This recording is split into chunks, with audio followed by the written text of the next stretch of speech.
खबरों की शुरुआत करते हैं। सबसे पहले बात करेंगे दुर्ग की। दुर्ग में बीजेपी की बड़ी बैठक हुई है। बीजेपी कोर ग्रुप प्रदेश प्रतिनिधियों की बड़ी बैठक हुई है। मिशन 2023 को लेकर कई मुद्दों पर चर्चा हुई। राष्ट्रीय कार्यकारिणी में हुए फैसलों पर भी चर्चा हुई है। मोदी सरकार के कार्यकाल में हुए काम की समीक्षा हुई है। आदिवासी समाज को प्रतिनिधित्व का मौका मिलना चाहिए, ये बात कही नितिन नवीन ने। आदिवासी समाज की महिला को राष्ट्रपति बनाया जाना चाहिए। भूपेश सरकार भ्रष्टाचार में लिप्त है, ये आरोप लगाए हैं नितिन नवीन ने।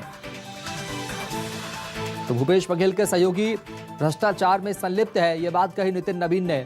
बीजेपी का मंथन दुर्ग में हुआ। प्रदेश बड़ी कार्यकारिणी की बैठक यहां पर हुई। तमाम बड़े नेता इसमें शामिल हुए और मंथन किया गया। राष्ट्रीय कार्य समिति की बैठक के अलावा जिन मुद्दों पर चर्चा हुई है उसमें यह भी शामिल है कि द्रौपदी मुर्मू को वोट दिया जाए।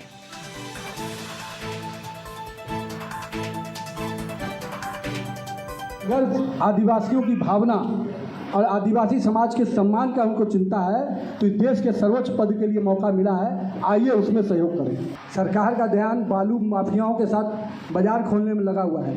उस बालू को, उस सीमेंट को इस सरकार के इस क्षेत्र की जनता के लिए सड़क बनाने में चिंता नहीं है। उनको तो अपने मकान और राहुल के दरबार सजाने में लगे, तो कहाँ से सड़क पर चिंता होगी। और अभी राष्ट्रपति चुनाव को लेकर चर्चा हुई है कि सौभाग्य है इस बार भारतीय जनता पार्टी ने पहली बार एक आदिवासी महिला को राष्ट्रपति पद का प्रत्याशी बनाई है। तो ये मैं भी अनुसूचित जनजाति वर्ग से आता हूं, तो हम और हमारे लिए बहुत ही, हमारे समाज के लिए सौभाग्य का विषय है, उस पर चर्चा हुई। तो भूपेश सरकार भ्रष्टाचार में लिप्त है, ये आरोप लगा नितिन नवीन ने। इन तमाम चीजों का मंथन यहां पर किया गया। भूपेश बघेल के सहयोगी भ्रष्टाचार में संलिप्त है, ये आरोप लगाए नितिन नवीन ने। और आने वाले वक्त में किस तरह से रणनीति बीजेपी रखेगी, 2023 में किन विषयों पर काम किया जाएगा, इन तमाम विषयों पर बातचीत की गई। और चलेंगे रायपुर। न्यूज़ 24 मध्य प्रदेश छत्तीसगढ़ के रेजिडेंट एडिटर आशीष तिवारी हमारे साथ जुड़ चुके हैं। आशीष, क्या कुछ हुआ इस बैठक में, किन विषयों पर मंथन हुआ? देखिए, मंथन का एक बड़ा एजेंडा तो मिशन 2023 था कि मिशन 2023 के हिसाब से बीजेपी इस वक्त कहाँ खड़ी है। जी। पहले तो बीजेपी ने जो कार्यक्रम तय किए थे उन कार्यक्रमों की समीक्षा की और जिस तरीके से जानकारी भीतर खाने से निकल रही है कि संगठन की तरफ से समीक्षा के लिए पहुंचे जो सह प्रभारी हैं वो बहुत ज्यादा खुश नहीं है बीजेपी के कार्यप्रणाली से।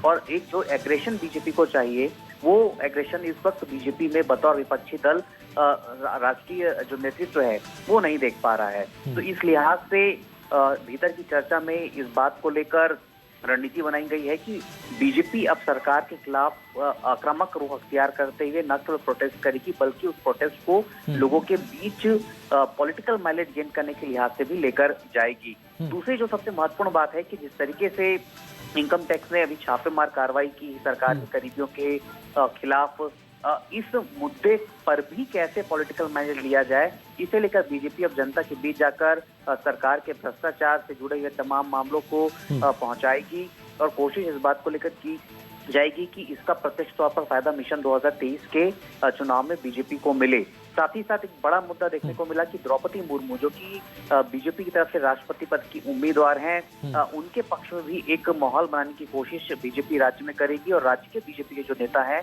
वो भूपेश बघेल सरकार के तमाम जो सांसद और विधायक हैं उनसे समन्वय स्थापित करके इस बात की मांग करेंगे कि द्रौपदी मुर्मू चूंकि आदिवासी कम्युनिटी से आती हैं, इस लिहाज से उनके पक्ष में सकारात्मक माहौल बने और सरकार के लोग भी, यानी कांग्रेस सरकार और कांग्रेस के जो विधायक हैं वो वोटिंग उनके पक्ष में दें। तो ये तमाम विषयों को लेकर आज की बैठक में चर्चा की गई है।